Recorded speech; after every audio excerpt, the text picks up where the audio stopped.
கர்த்தருடைய பரிசுத்த நாமத்திற்கு மகிமை உண்டாகட்டும்.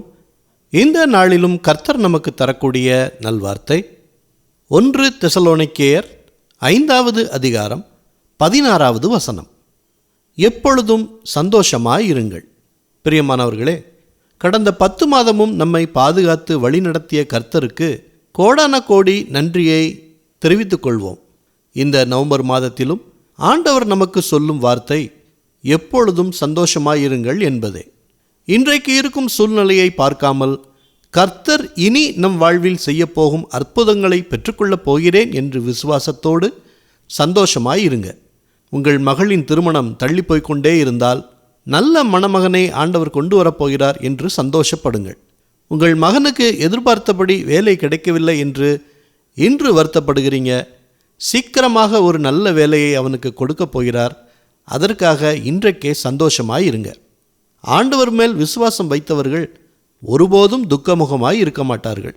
யோபுவுக்கு இருந்த விசுவாசம், அன்னாளுக்கு இருந்த விசுவாசம், வேலைக்காரனை சுகப்படுத்த இயேசு கிறிஸ்துவிடம் வந்து வேண்டி நின்ற 100க்கு அதிபதியின் விசுவாசம், இவை எல்லாவற்றையும் நம் மனதில் நிறுத்தி ஆண்டவர் நிச்சயம் நமக்கு செய்யாமல் வேறு யாருக்கு செய்வார் என்ற விசுவாச நிலைப்பாட்டில் உறுதியாய் இருக்கும்போது ஆண்டவர் நீங்கள் வேண்டிக் கொள்வதை விட அதிகமாய் உங்களுக்கு நன்மைகளை செய்வார். அதனால் துன்பங்கள் வந்தாலும் நஷ்டங்கள் வந்தாலும் நம்மை வழிநடத்தும் தேவன் நம்மோடு இருப்பதால் சந்தோஷமாய் இருங்க என்று பக்தன் பாடியது போல இனிவரும் நாட்களில் கர்த்தர் உங்களையும் உங்கள் குடும்பத்தாரையும் சந்தோஷமாய் வழிநடத்துவார். ஆமேன். ஜெபிக்கலாமா? நல்ல தகப்பனே, இந்த நல்வார்த்தையை தந்ததற்காக நன்றி செலுத்துகிறோம். இன்றைய நாளிலும் ஆண்டவர் மேல் விசுவாசம் வைக்கிறோம்.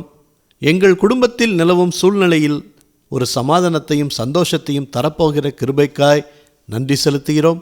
சீக்கிரமே எங்கள் துக்கம் சந்தோஷமாய் மாறப்போகிறதற்காய் அதை மாற்றப்போகிற கர்த்தருக்கு நன்றி செலுத்துகிறோம். பிள்ளைகளை ஆசீர்வதிங்க. நம்பிக்கையிலே சந்தோஷமாயிருங்கள், உபத்திரவத்திலே பொறுமையாயிருங்கள், ஜெபத்திலே உறுதியாய் தரித்திருங்கள் என்ற வசனத்தின்படி பொறுமையையும் கற்றுக் கொடுத்து வருகிறீங்க.